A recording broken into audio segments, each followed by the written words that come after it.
warahmatullahi wabarakatuh. Berjumpa kembali kita pada kali ini dengan membahas materi mengenai peramalan atau forecasting. Ini konsep dasar peramalan, ada yang namanya prakiraan dan prediksi. Tujuan peramalan dilihat dari jangka waktunya adalah ada 3, jangka pendek atau short term, jangka menengah, dan jangka panjang atau long term. Nah, ini contoh yang pertama adalah mengenai analisis tren. Sebuah perusahaan telah mempergunakan bahan baku dari tahun 2009 sampai 2015. Dengan data historis penggunaan bahan bakunya adalah sebagai berikut. Yang ditanya berapa ramalan penggunaan bahan baku tahun 2016.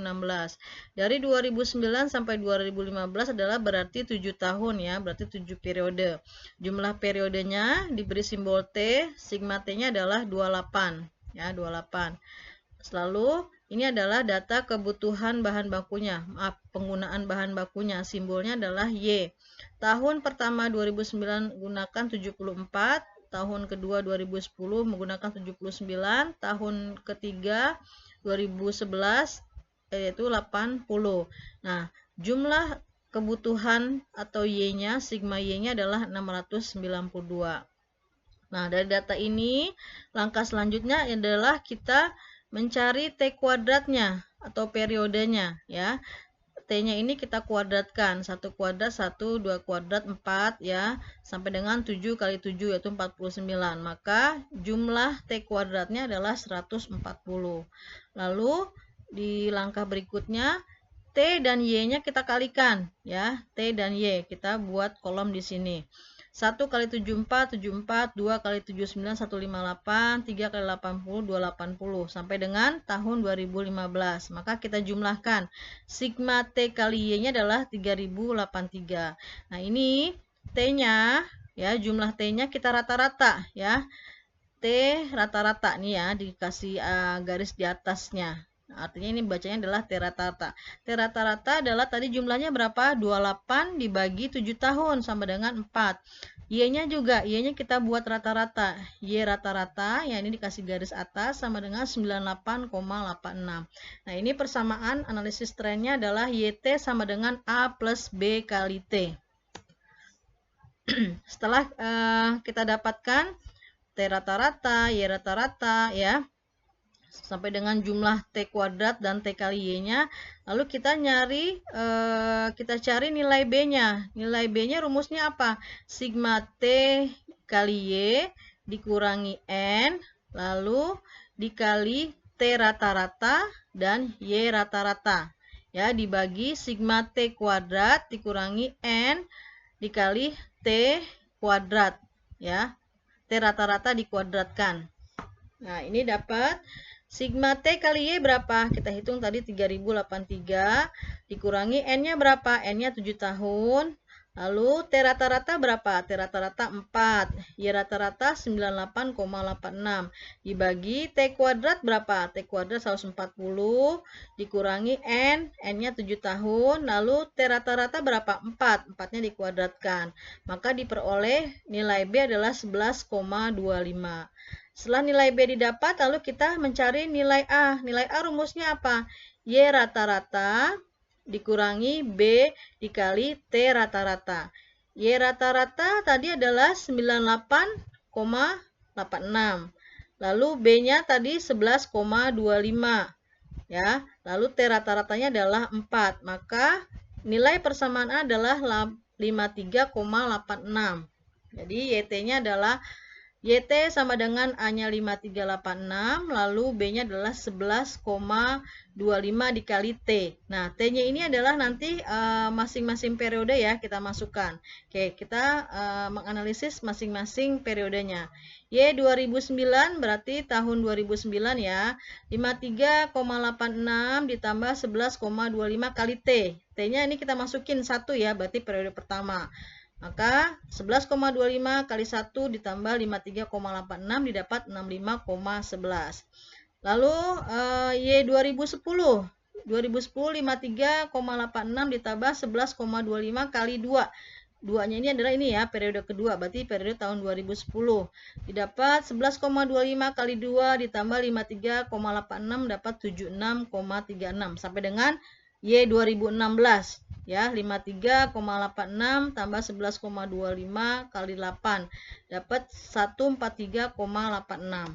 Oke, selanjutnya adalah analisis smoothing dengan metodenya single moving average. Nah, ini nanti dasar perhitungannya, peramalannya bisa 3 bulanan, 4 bulanan, 5 bulanan, sampai 6 bulanan. Ini adalah periodenya dari periode pertama sampai dengan periode 10. Ini data hasil penjualannya. Yang ditanya adalah hitung penjualan periode ke-11 dengan metode single moving average, periode 3 bulanan dan 5 bulanan. Oke. Untuk mengerjakan soal ini, yang perlu diperhatikan adalah ketelitian dan kehati-hatian dalam mempergunakan datanya ya. Ini kita mulai dulu yang 3 bulanan ya. 3 bulanan berarti kita mulai menghitungnya adalah forecast ya. Forecast periode keempat. Periode keempat ya. Begini cara menghitungnya. Yang pertama ya, 44 tambah 40 ditambah 43. Karena periodenya adalah 3 bulanan berarti dibagi 3. Maka diperoleh 42,33. Selanjutnya adalah peramalan periode kelima, F5 ya. Berarti data yang kita gunakan mulai dari sini. 40 ya. Tadi karena yang 44 sudah dipergunakan untuk meramal periode keempat. Berarti mulainya adalah 40 tambah 43 tambah 43 dibagi 3 sama dengan 42. Selanjutnya adalah perkiraan periode ke-6, F6, mulainya dari sini. 43 tambah 43 tambah 46 dibagi 3, maka diperoleh 44 jumlahnya. Selanjutnya adalah peramalan periode ke-7. Periode ke-7, mulainya dari mana?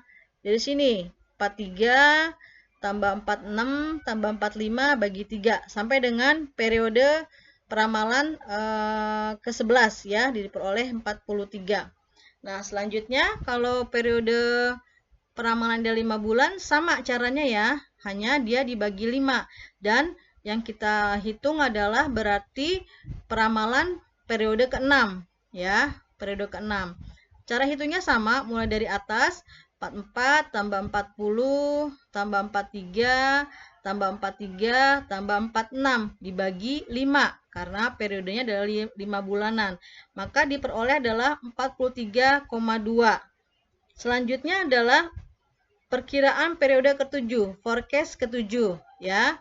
Hitungnya dari sini, dari 40 karena 44 tadi sudah digunakan ya. Berarti 40 tambah 43 tambah 43 tambah 46 tambah 45 dibagi 5 diperoleh adalah 43,4.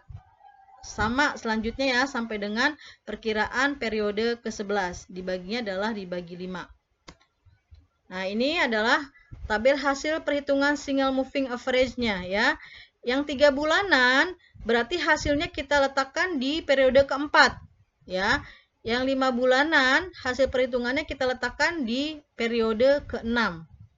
Oke, ini sampai dengan terakhir sampai dengan periode 11. Nah, selanjutnya adalah dengan metode weighted moving average ya. Nih, caranya sama dengan yang single moving average, hanya bedanya adalah di masing-masing periode peramalan ini diberikan bobot. Bobotnya berupa persentase ya. Untuk N3 bobotnya adalah 20%, 30% dan 50%. Untuk periode peramalan 4 bulanan persentasenya adalah 10%, 20%, 30% dan 40%. Oke, kita simak penjelasannya secara detail. Nah, ini sama ya. Berarti 3 bulanan kita startnya mulai di peramalan periode keempat. 20% kali 44 ditambah 30% kali 40% ditambah 50% kali 43% ya. Caranya sama dengan yang sebelumnya, hanya tidak perlu dibagi ya, tidak perlu dibagi 3, tapi langsung dikalikan dengan bobotnya masing-masing. Nah, ini diperoleh ya hasilnya. Nah, yang 4 bulanan sama. 4 bulanan ya, 10% kali 44 ditambah 20% kali 40, 30% kali 43 ditambah 40% kali 43 diperoleh 42,5. Nah, oke, nanti tinggal dimasukkan ya ke tabelnya. Nah, ini selanjutnya adalah metode single exponential smoothing. Ya, ini rumusnya FT ditambah 1 sama dengan alfa kali XT ditambah 1 dikurangi alfa kali FT. Nah, ini ada data penjualannya ya. Datanya sama ya. Cuman perbedaan adalah dengan penggunaan metodenya yang berbeda-beda. Ini sama. Yang ditanya adalah berapa perkiraan penjualan periode ke-11. Ya. Nah, ini caranya. Ini saya sisipkan datanya, data penjualannya agar mempermudah kalian mencerna apa yang saya jelaskan. Oke. Ditanyanya adalah dengan pemulusan alfa 0,1 dan alfa 0,2. Ya. Caranya bagaimana? Nah, ini periodenya ya. Periodenya tanya 2000 di tahun ke-11 atau di periode ke-11 yang ditanyanya. Nah, ini pemulusannya 0,1. Kalau saya tulis dulu nih 0,1. Nah, ini rumusnya ya. 0,1 ini. Nih, alfa ini. Berarti ini alfanya kita tulis dulu 0,1 semua sampai dengan periode 11. Ya. Nah, yang kita gunakan adalah data historis ya. Periode pertama udah pasti kita menggunakan data periode pertama yaitu 44 jumlahnya. Kita tulis 44 ya. Periode kedua ya, karena ini adalah historis ya. Ingat, ya adalah historis, berarti yang kita gunakan periode kedua menggunakan data periode pertama. Periode ketiga ya, ketiga ini perhatikan, kita gunakan periode tahun kedua. Periode keempat ya, kita gunakan periode tahun ketiga datanya. Periode kelima ya, 43 ini dari mana? Kita gunakan periode data keempat ya. Lalu periode ke-7, periode ke-7 kita gunakan berarti periode keberapa? Ke-6, yaitu 45 ya. Jadi pada saat kita mau menghitung periode, yang kita gunakan adalah data periode sebelumnya. Oke, sampai sini mudah-mudahan mengerti ya. Nah, ini lalu ditambah 1 dikurangi alfa. Tadi alfanya berapa? 0,1 ya. 1 dikurangi 0,1 berarti 0,9. Ini saya tulis dulu nih, pas 9 semua dari periode pertama sampai periode 9. Ditulis semua 0,9 nih. Ini rumusnya ya, 1 dikurangi alfa nih kita tulis semua. Nah, ini sisi sebelah sini FT-nya dapat dari mana? Perhatikan ya. Karena ini periode pertama, berarti kita menggunakannya udah pasti data periode pertama ya. Berarti ini adalah 44. Ini data dari yang ini 44. Ya, oke, 44. Maka 0,1 kali 44 ditambah 0,9 dikali 44 hasilnya adalah 44. Ya, hasilnya adalah 44. Kita tulis di sini. Nah, untuk periode kedua FT-nya adalah kita gunakan hasil perhitungan yang ini. Periode pertama kita tulis 44. Oke. 0,1 kali 44 ditambah 0,9 kali 44 dapatnya adalah 44. Periode ketiga berarti ini ya, ini adalah hasil dari periode kedua ini. Kita letakkan di sini. Nah, di periode ketiga. 0,1 kali 40 tambah 0,9 kali 44 dapat 43,60. 43,60. Nah, sekarang periode keempat. Hasil ini 4360 kita letakkan di sini. Periode keempat 43,60 dapat 43,54. 43,54 kita letakkan di periode kelima 43,54, maka dapatnya 43,49. Sampai dengan bawah ya. Berarti periode ke-11 peramalannya adalah 43,62. Nah, bagaimana dengan pemulusan atau alfa 0,2? Sama, caranya sama. Kita tulis dulu nih 0,2 semua dari periode pertama sampai periode 11. Lalu datanya, ya ingat, periode pertama udah pasti pakai data periode pertama itu 44. Periode kedua kita pakai data periode pertama. Periode ketiga, kita pakai data periode kedua karena historis ya. Caranya sama. Lalu 1 dikurangi alfa, 1 dikurangi 0,2 berarti 0,8. Nah, ini caranya sama dengan yang saya jelaskan tadi dengan pemulusan 0,1 ya. Caranya sama. Ini berarti dengan pemulusan alfa 0,2, periode 11-nya adalah 43,6. Mudah-mudahan bisa dipahami. Nah, ini HP Samsung Galaxy ya, ini pemulusannya alfanya 0,4. Caranya sama dengan yang tadi ya. Cuma ini saya langsung di Februari, kalau tadi kan di Januari saya ikutkan, ini saya hitung dari Februari. Caranya sama, cuma lebih detail ya. 0,4 kali 654 saya tulis 26,1, 0,6 kali 654 dapat 392,4. Caranya sama ya, caranya sama banget persis, cuma pemulusannya aja yang beda. Oke, selanjutnya adalah metode regresi dan korelasi. Ya, ini rumusnya Y sama dengan A plus B kali X. Kita langsung saja ke soalnya ya. Ini apa nih? Perusahaan berencana untuk meningkatkan biaya promosi melalui jalur iklan pada media cetak. Ya, periode ini perusahaan ingin mengeluarkan biaya iklan sejumlah 12 juta dengan menggunakan data historis. Tentukan berapa perkiraan hasil penjualan yang akan diraih perusahaan setelah biaya iklan dikeluarkan 12 juta. Ini datanya periodenya sama ya, 1 sampai 10 ya, periode sampai 10. Lalu biaya iklannya dalam juta rupiah, simbolnya adalah X, jumlahnya adalah 61. Hasil penjualannya dalam rupiah, simbolnya adalah Y, jumlahnya adalah 699 juta rupiah. Nah, langkah pertama hampir mirip dengan yang tadi ya, dengan analisis tren. Kita cari dulu X kuadrat. X-nya kita kuadratkan ya. Lalu Y-nya kita kuadratkan. 5 kali 5, 25, 7 kali 7, 49, 9 kali 9, 81, 4 kali 4, 16 sampai dengan bawah. Lalu Y-nya kita kuadratkan. 64 kuadrat, 4096. 87 kuadrat, 7569.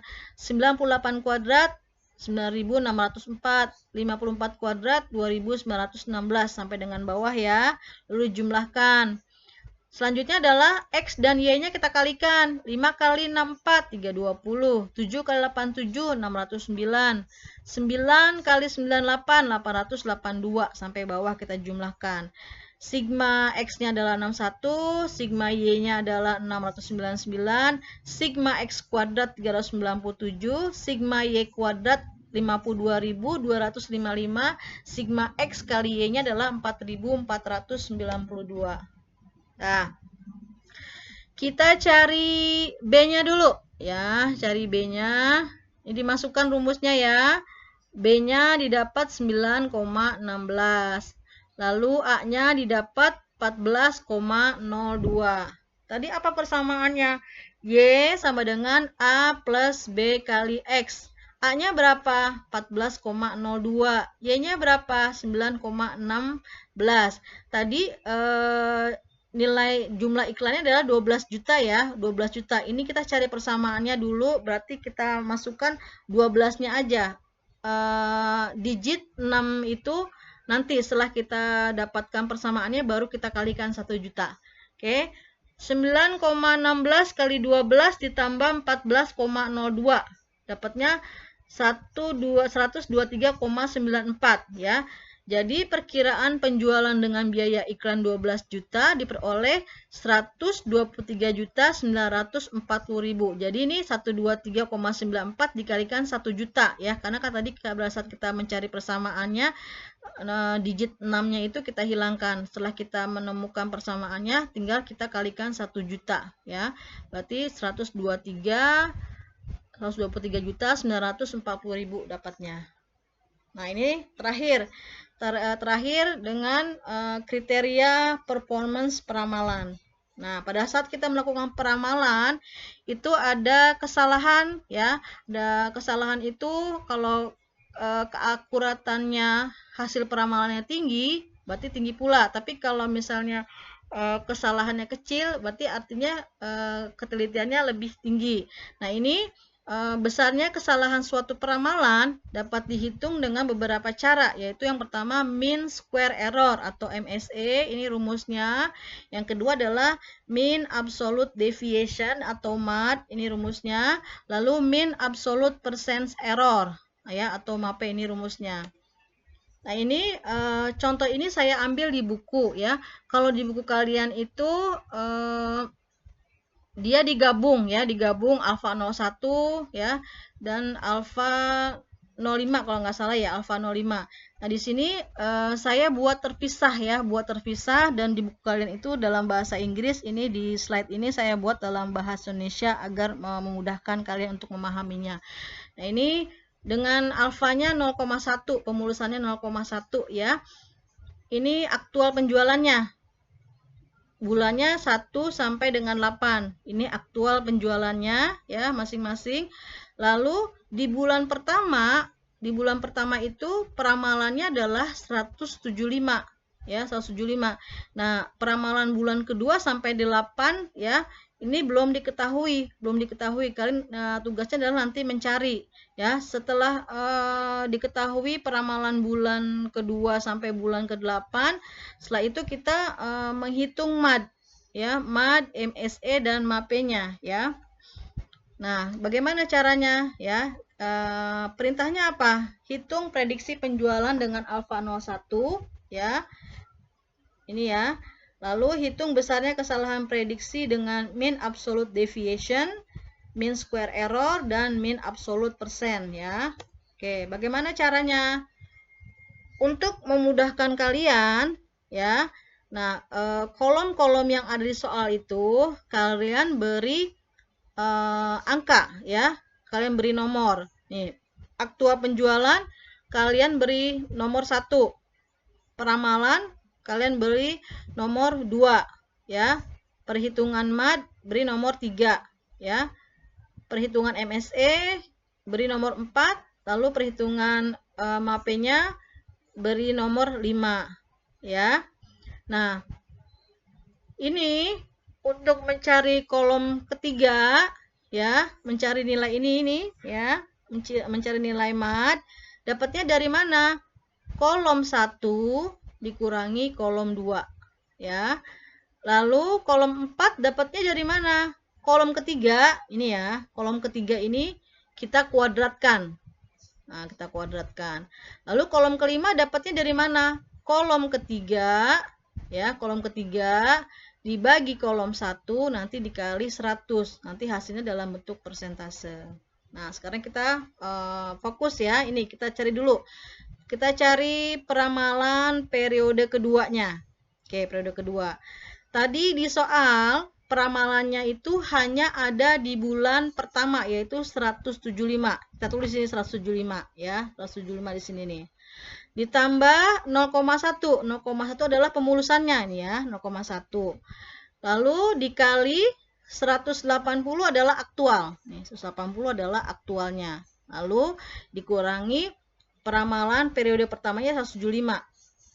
Ya, 180 dikurangi 175 ya. Lalu dikali 0,1 ditambah 175.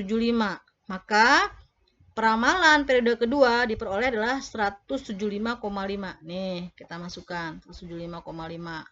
Nah, sekarang peramalan bulan ketiga. Caranya bagaimana? Ini kan sudah kita dapat ya, tadi hasil peramalan bulan kedua itu 175,5. Kita tulis ini 175,5 tambah 0,1 dikali 168 adalah aktual bulan kedua. Nah, ini 168. Dikurangi hasil yang ini 175 ya. Atau lihat ke sini sama aja ya, di sini ya. Dikurangi 175,5. Dapatnya 174,8. Nah, ini 174,8. Selanjutnya kita cari peramalan bulan keempat. Nah, bulan keempat. Tadi hasil peramalan bulan ketiga berapa? 174,8. Letakkan di sini 174,8. Ditambah 0,1. Aktual periode ketiga berapa? 159. Ingat ya, ini data historis, jadi kita gunakan data sebelumnya. 159 dikurangi 174,8 nih, 174,8 atau hasil dari ini.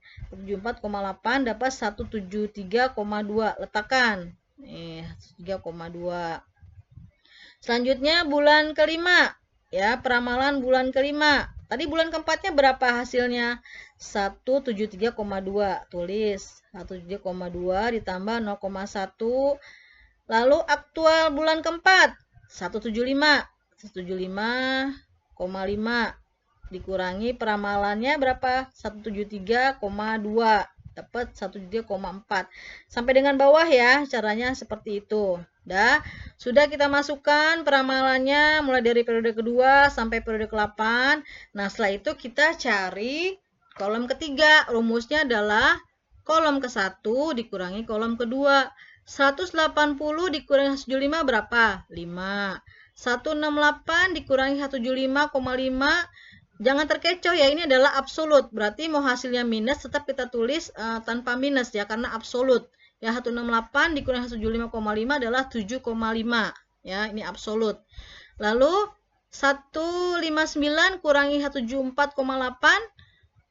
nilainya adalah 15,8. 175 dikurangi 173,2 dapat 1,8. Sampai bawah ya. Maka jumlahnya adalah 82,5. 82,5. Nah, kita cari nilai matnya. Ini tadi bulannya ada berapa? Ada 8 ya, berarti 82,5 bagi 8. Dapat matnya adalah 10,31. Nah, sekarang kita cari MSE-nya, kesalahan errornya ya, di kolom 4. Kolom 4 bagaimana caranya? Kolom 3 ini kita kuadratkan. 5 kuadrat berapa? 25. 7,5 kuadrat 56,3. 15,8 kuadrat 249,6. 1,8 kuadrat 3,2 ya. Sampai bawah ya, sampai bawah. Nah, diperoleh MSE-nya adalah 1528,1. Dibagi berapa? Dibagi 8. Maka MSE-nya adalah 191,2. Terakhir, mencari MAPE-nya ya, mencari MAPE-nya. Rumusnya adalah deviasi absolut ya, ini kolom 3 dibagi aktual penjualan ya. Berarti 5 dibagi 180 dikali 100 dapat 2,8 ya. 7,5 dibagi 168 dikali 100 dapat 4,5. 15,8 dibagi 159 dikali 100 dapat 9,9. Nah, dijumlah ya. Lalu kita cari MAPE-nya. 44,8 dibagi 8 dapat 5,6. Nah, ini rinciannya ya, rinciannya. Selanjutnya alfa pemulusan 0,5 ya. Yang ditanya sama ya, cari mean absolute deviation, cari mean square error, cari mean absolute percent error. Nah, ini. Caranya sama, kita beri dulu nomor, ini kolom 1, kolom 2, kolom 3, kolom 4, kolom 5. Kita cari dulu peramalan periode keduanya ya, kita jumlahkan. Terus ini perhitungan MAD-nya, perhitungan MAD atau deviasi absolutnya ya. 180 dikurangi 175, 5. 5 kali 5, 25 ya. Terus 5 bagi 180 kali 100, 2,8 ya. 168 dikurangi 107,5 dapat 9,5 ya. 9,5 kuadrat dapat 90. 9,5 bagi 168 dapat 5,7 ya. 159 dikurangi 172,8 dapat 13,8. 13,8 kuadrat dapat 190,4. 13,8 dibagi 159 kali 100 dapat 8,7. Sampai bawah ini yang dijumlahkan ya. Ini kolom 3 98,7 bagi 8, maka MAD-nya adalah 12,33. Kolom 4 1559,3 bagi 8, maka MSE-nya adalah 194,91. MAPE-nya adalah 54 dibagi 8, maka dapatnya adalah 6,8. Nah, ini rinciannya.